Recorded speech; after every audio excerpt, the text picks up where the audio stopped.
Hello students, we met you again. Welcome to my channel.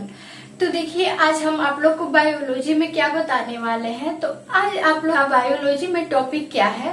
Nucleic acid. तो चलिए हम आज आप लोग को पढ़ाते हैं न्यूक्लिक एसिड के बारे में, और इसके बारे में एक्सप्लेन करके बताने वाले हैं कि what is nucleic acid, nucleic अम्ल क्या होता है। तो लेट्स स्टार्ट नाउ। तो देखिए, आज का आप लोग का टॉपिक क्या है? न्यूक्लिक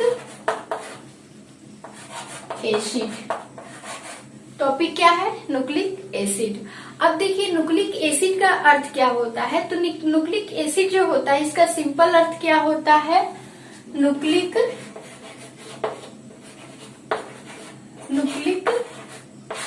अम्ल। अब देखिए, आप लोग सोचते होंगे कि न्यूक्लिक अम्ल क्या होता है, व्हाट इज न्यूक्लिक एसिड। तो देखिए, हम सबसे पहले इसके बारे में बताने से पहले हम आप लोग को बताना चाहेंगे कि न्यूक्लिक एसिड क्या होता है। ठीक है, तो देखिए, न्यूक्लिक एसिड जो होता है एक प्रकार का केमिकल होता है जो हम लोग के बॉडी में क्या होता है, रिलीज होता है।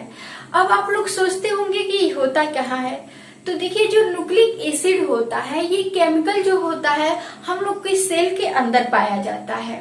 अब देखिए, आप लोग सोचते होंगे कि ये सेल होता है, इस सेल के भी मतलब किस पार्ट में न्यूक्लिक एसिड पाया जाता है। तो जैसा ही कि नाम से ही स्पष्ट है कि ये जो न्यूक्लिक एसिड होता है ये कहाँ पाया जाता है, तो सेल के न्यूक्लियस में पाया जाता है।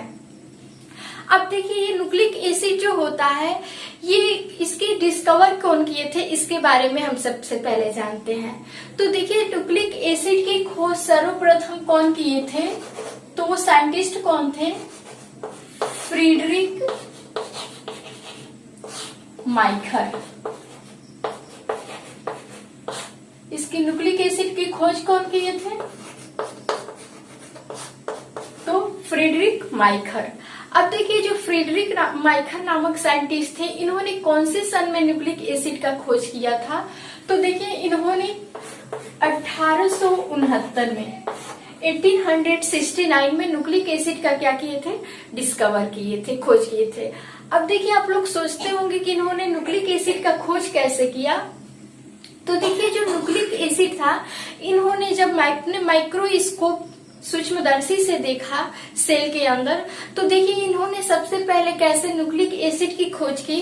तो देखिए, क्या हुआ था कि जब जो हम लोग का टूथ होता है, माउथ होता है, तो जो टूथ जिस गम के अंदर क्या होता है, धंसा हुआ होता है, उसी गम के अंदर क्या होता है, पस होता है, जिसे हम क्या बोलते हैं, मवाज बोलते हैं।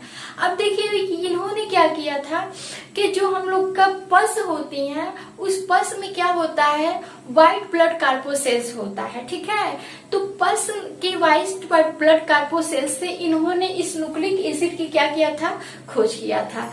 तो देखिए, जो हम लोग के माउथ में पस होता है, उसमें जो व्हाइट ब्लड कार्पोसेल्स होता है, उसी कोशिका के जो केंद्रक होते हैं, उसी के अंदर से उन्होंने एक प्रकार का क्या निकाला, केमिकल निकाला, और उस केमिकल का नाम इन्होंने क्या रखा, तो न्यूक्लिक एसिड। और कौन से सन में इसको खोजा, तो 1869।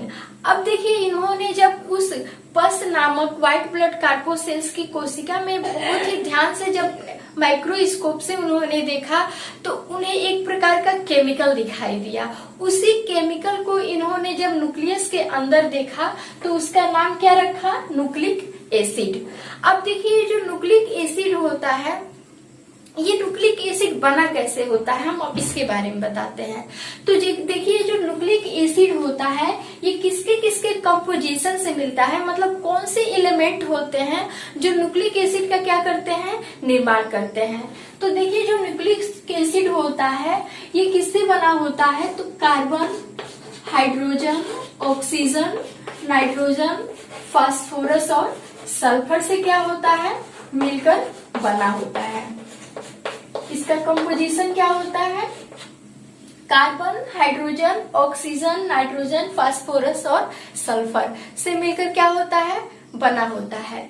अब देखिए इसमें क्या होता है, जैसे मतलब अन्य जितने भी तत्व, जितने भी मतलब न्यूट्रिएंट फूड होते हैं, केमिकल होते हैं, इन तत्वों से मिलकर बने होते हैं, उसी तरह ये न्यूक्लिक एसिड भी होता है, इन्हीं सारे तत्वों से मिलकर क्या होता है, बना होता है।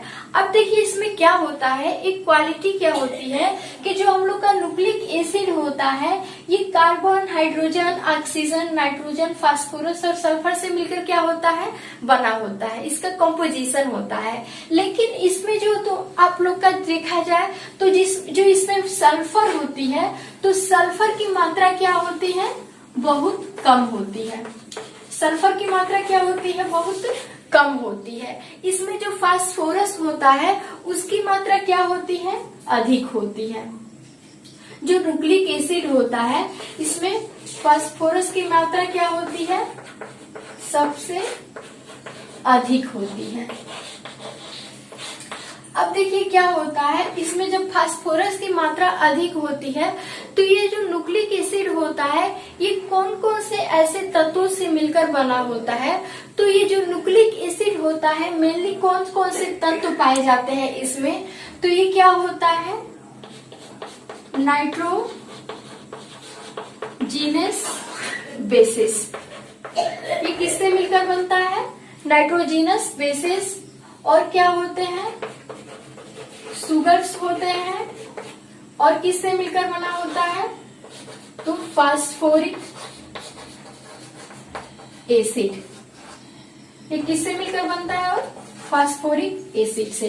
देखिए इतने सारे तत्वों से न्यूक्लिक एसिड मिलकर क्या होता है, बनता है। और उसके अलावा कौन कौन से तत्व होते हैं, तो नाइट्रोजन बेसिस होते हैं, मतलब नाइट्रोजनी समाक्षार होते हैं, सुगर मतलब शर्करा होते हैं, और क्या होते हैं, फास्फोरिक एसिड होते हैं। इन्हीं सारे तत्वों से मिलकर ये क्या होता है, न्यूक्लिक एसिड बनता है।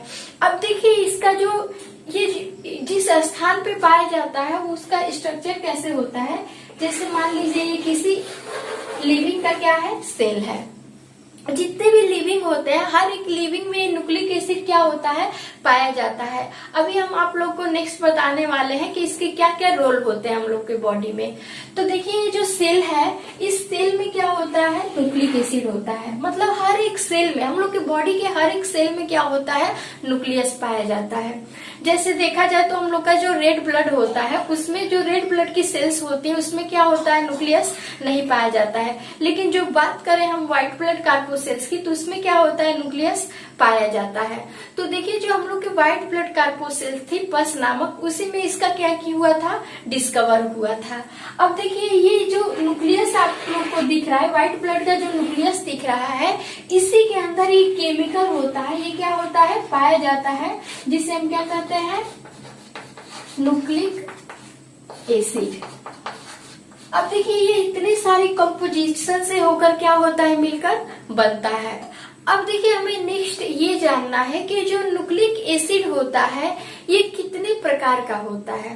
न्यूक्लिक एसिड कितने प्रकार का होता है, तो जो हम लोग के बॉडी में ये न्यूक्लिक एसिड होता है ये मेनली कितने प्रकार का होता है, तो 2 प्रकार का होता है।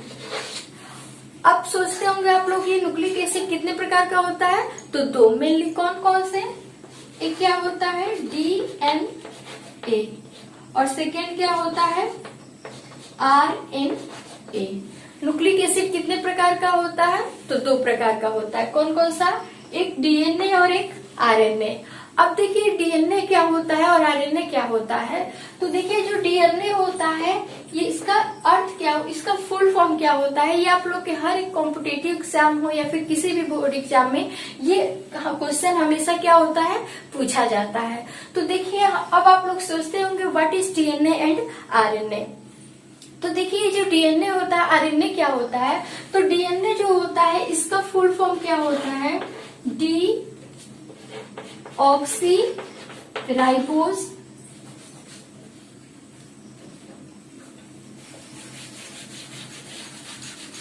इसका फुल फॉर्म क्या होता है, D oxy ribose nucleic acid. DNA का फुल फॉर्म क्या होता है, D oxy ribose nucleic acid. अब बात करें आरएनए की, तो आरएनए का फुल फॉर्म क्या होता है? Ribose nucleic acid. आरएनए का फुल फॉर्म क्या होता है? तो राइबोस न्यूक्लिक एसिड। अब देखिए आप लोग ये सोचते होंगे कि जो न्यूक्लिक एसिड होता है इतने सारे एलिमेंट से मिलकर बनता है और इसका जो टाइप होता है वो दो प्रकार का होता है। तो देखिए डीएनए कैसे बना होता है, आरएनए क्या कैसे बनता है और हम लोग के बॉडी में इसका रोल क्या होता है उसके बारे में बताने वाले हैं। तो देखिए जो डीएनए होता है ये डीऑक्सीराइबोस न्यूक्लिक एसिड से मिलकर क्या होता है? बना होता है। मतलब बात करें कि इसमें कौन सा शर्करा होता है, तो डीएनए जो होता है ये न्यूक्लिक एसिड, डीएनए नामक जो न्यूक्लिक एसिड होता है ये डीऑक्सीराइबोस शुगर से मिलकर क्या होता है? बना होता है। वही बात करें जो आरएनए की, तो आरएनए कौन से शुगर से मिलकर बना होता है? तो ये राइबोस न्यूक्लिक एसिड से बना होता है। कौन से शुगर से बना होता है? तो राइबोस शुगर से। अब देखिए बात करें कि जो न्यूक्लिक अम्ल होता है ये न्यूक्लिक अम्ल मेनली किस तत्वों से मिलकर बना होता है, किन पदार्थों से? तो ये जो न्यूक्लिक अम्ल होता है ये न्यूक्लिक एसिड और प्लस प्रोटीन से मिलकर बना होता है। किससे? न्यूक्लिक एसिड और प्लस किससे मिलकर बना होता है? प्रोटीन से। ये जो न्यूक्लिक अम्ल होता है ये मेनली किन पदार्थों से बना होता है? तो न्यूक्लिक एसिड और प्लस प्रोटीन से ये मिलकर क्या होता है? बना होता है। अब देखिए इसमें सिंपली आप लोग को बता चुके हैं कि ये किन किन तत्वों से मिलकर बना होता है और कौन कौन से पदार्थ इसमें क्या होते हैं? पाए जाते हैं। और ये भी आप लोग का नेक्स्ट है कि न्यूक्लिक एसिड कितने प्रकार के होते हैं? तो दो प्रकार के, डीएनए और आरएनए। अब देखिए आप लोग को पता होगा सिंपली कि जो हम लोग का जो केंद्रक होता है, हम लोग के सेल्स में जो न्यूक्लियस होता है ये न्यूक्लियस में ये न्यूक्लिक एसिड किस रूप में होता है? तो डीएनए और आरएनए के रूप में होता है। अब देखिए बात करें कि हर एक एग्जाम में पूछे जाते हैं कि जो डीएनए होता है इसका स्थान कहाँ होता है, मतलब डीएनए जो होता है वो सेल के कौन से जगह पे पाया जाता है और जो आरएनए होता है वो सेल में किस जगह सिचुएटेड रहता है। तो देखिए ये एग्जाम में आप लोग को अक्सर पूछे जाते हैं कि जो हम लोग के बॉडी में क्या होता है, सेल में डीएनए होता है ये कहाँ पे पाया जाता है? तो जो डीएनए होता है वो सेल के न्यूक्लियस में पाया जाता है। कहाँ पाया जाता है? तो सेल के न्यूक्लियस में पाया जाता है। और बात करें आरएनए की, तो जो आरएनए होता है वो न्यूक्लियस और प्लस प्रोटोप्लाज्म दोनों जगह क्या होता है? पाया जाता है। मतलब ये केंद्रक के अंदर भी होता है और केंद्रक के बाहर मतलब कोशिका द्रव्य में भी ये क्या होता है? पाया जाता है। अब देखिए हम लोग के बॉडी में इसके रोल क्या होते हैं, तो आप लोग को सिंपली पता होता है कि ये जो डीएनए होता है ये क्या काम करता है कि हम लोग के बॉडी में जितने भी क्या होते हैं जेनेटिक्स लक्षण होते हैं, जेनेटिक्स कैरेक्टर होते हैं, उसको एक जेनरेशन से नेक्स्ट जेनरेशन में पहुंचाने का क्या करता है? काम करता है। मतलब डीएनए जो होता है इसे हम क्या करते हैं? इसे आनुवांशिक पदार्थ मतलब जेनेटिक मटेरियल के नाम से भी क्या होता है? जाना जाता है। देखिए आप लोग के हर एक बोर्ड एग्जाम में ये क्या होता है? पूछा जाता है कि हम लोग के बॉडी में जेनेटिक मटेरियल क्या होता है। तो सिंपली हम लोग बोल सकते हैं कि जो सेल में डीएनए होता है वो क्या होता है? हम लोग का जेनेटिक मटेरियल होता है, आनुवांशिक पदार्थ होता है। अब देखिए इसे आनुवांशिक पदार्थ क्यों कहा जाता है? क्योंकि जो डीएनए होता है ये आनुवांशिक लक्षणों को एक पीढ़ी से अगली पीढ़ी में पहुंचाने का क्या करता है? तो कार्य करता है। मतलब आनुवांशिक लक्षणों की जो भी सूचनाएं होती हैं उसको एक पीढ़ी से अगली पीढ़ी में क्या करता है? पहुंचाता है। जैसे कोई भी क्या हो गया, जो कोई भी मदर सेल होती है उसको डिवाइड, जब वो डिवाइड होती है तो उसमें डीएनए का क्या होता है? फॉर्मेशन होता है। और वही डिवाइड हुई सेल से जो मदर सेल से डॉटर सेल बनता है उसी में ये जितने भी लक्षण होते हैं मदर सेल के वो डीएनए के थ्रू ही क्या होते हैं? डॉटर सेल में जाते हैं। इसलिए इसे आनुवांशिक गुणों का क्या कहा जाता है? वाहक कहा जाता है। अब देखिए नेक्स्ट बात करें आरएनए की, तो आरएनए क्या फंक्शन करता है कि जो हम लोग के सेल में जितने भी प्रोटीन्स बनते हैं या फिर डीएनए के लिए जितने भी न्यूक्लिक अम्ल और प्रोटीन्स बनते हैं उसके सारे सूचनाओं को पहुंचाने का क्या करता है? आरएनए काम करता है। मतलब प्रोटीन का जो भी सिंथेसिस होता है उसके मैसेज को पहुंचाने का काम कौन करता है? एक सेल से नेक्स्ट सेल में, तो आरएनए करता है। तो आरएनए को क्या कहा जाता है? संदेश वाहक। आरएनए को क्या कहा जाता है? संदेश वाहक। और वही बात करें डीएनए की, तो डीएनए को आनुवांशिक लक्षणों का वाहक कहा जाता है और आरएनए को संदेश वाहक कहा जाता है, क्योंकि ये प्रोटीन निर्माण की सूचनाओं को एक कोशिका से अगली कोशिका में क्या करता है? पहुंचाने का काम करता है। अब देखिए ये जो अब बात करें कि जो नाइट्रोजनी बेसिस होते हैं वो नाइट्रोजनी बेसिस क्या होते हैं, फिर शुगर क्या होते हैं और फास्फोरिक एसिड क्या होते हैं, अब इसके बारे में बताने वाले हैं।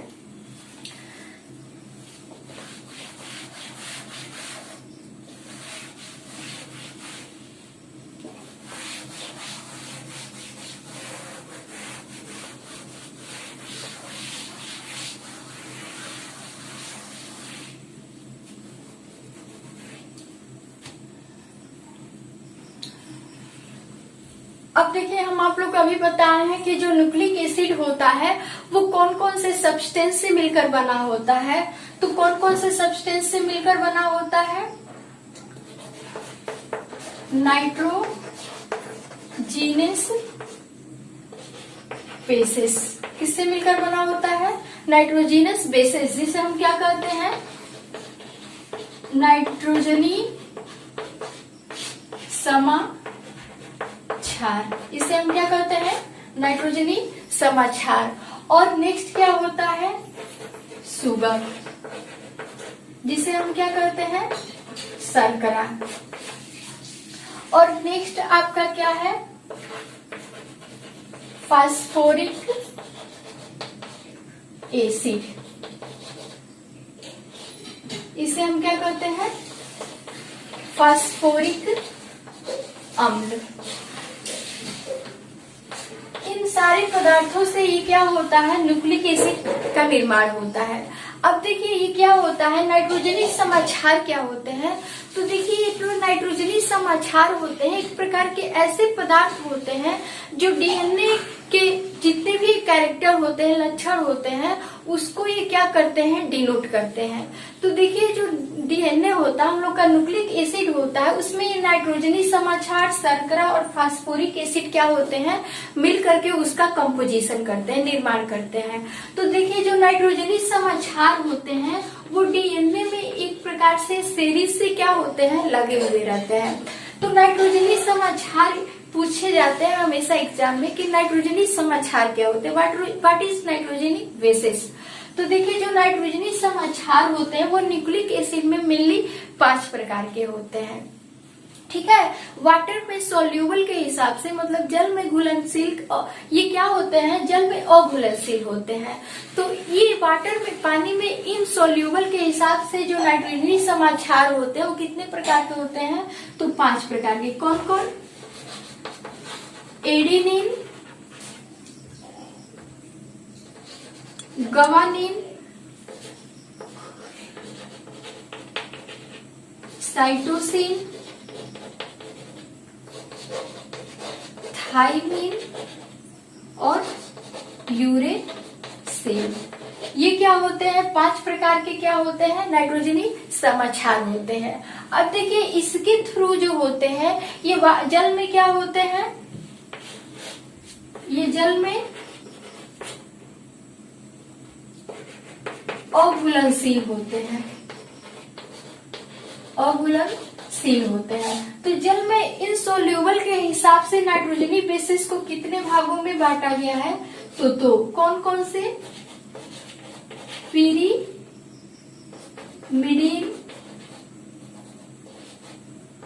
और सेकेंड क्या है? प्यूरिन। ठीक है, नाइट्रोजनी समाक्षार जो होते हैं जल में अघुलनशील 5 प्रकार के होते हैं, एडेनिन, गवानिन, साइटोसिन, थाइमिन और यूरेसिल। और जल में अघुलनशील के हिसाब से नाइट्रोजनी बेसिस जो होते हैं, नाइट्रोजनी समाक्षार होते हैं, उन्हें क्या किया गया है? 2 भागों में बांटा गया है, प्यूरिन और पिरीमिडीन।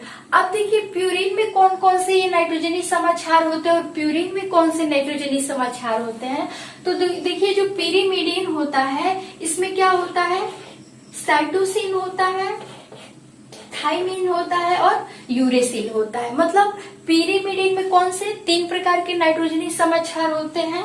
साइटोसिन, थाइमिन और यूरेसिल। और नेक्स्ट बात करा जाए अगर प्यूरिन की, तो प्यूरिन में क्या कौन कौन से नाइट्रोजनी समाचार होते हैं? एडेनिन और गवानीन। अब देखिए यही सारे नाइट्रोजनी समाचार मिलकर के क्या बनाते हैं?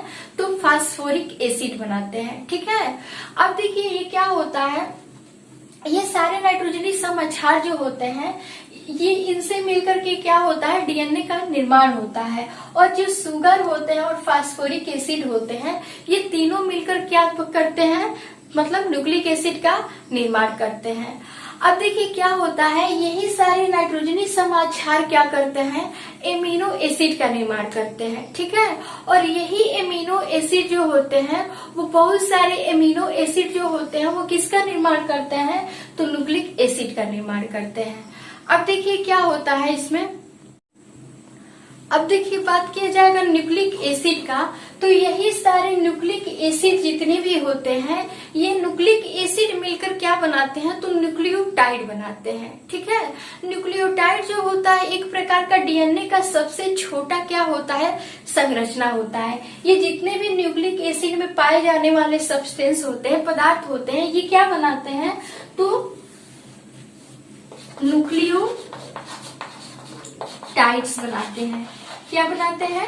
न्यूक्लियोटाइड्स। मतलब ये सारे न्यूक्लिक एसिड जो होते हैं वो क्या बनाते हैं? न्यूक्लियोटाइड्स बनाते हैं। और ये न्यूक्लियोटाइड्स जो होते हैं बहुत सारी संख्या में मिलकर क्या बनाते हैं? Poly nucleotides. क्या बनाते हैं? बहुत सारे न्यूक्लियोटाइड्स मिलकर क्या बनाते हैं? पॉलीन्यूक्लियोटाइड्स बनाते हैं। मतलब बहुलक बनाते हैं, न्यूक्लियोटाइड के बहुलक बनाते हैं। और ये सारे पॉलीन्यूक्लियोटाइड्स मिलकर क्या बनाते हैं? तो ये क्या करते हैं? डीएनए का फॉर्मेशन करते हैं। मतलब डीऑक्सीराइबोज न्यूक्लिक एसिड का क्या करते हैं? निर्माण करते हैं। तो ये रहा आप लोग का न्यूक्लिक एसिड के बारे में। आई होप आप लोग को ये वीडियो के समझ में आया होगा। Thanks for watching.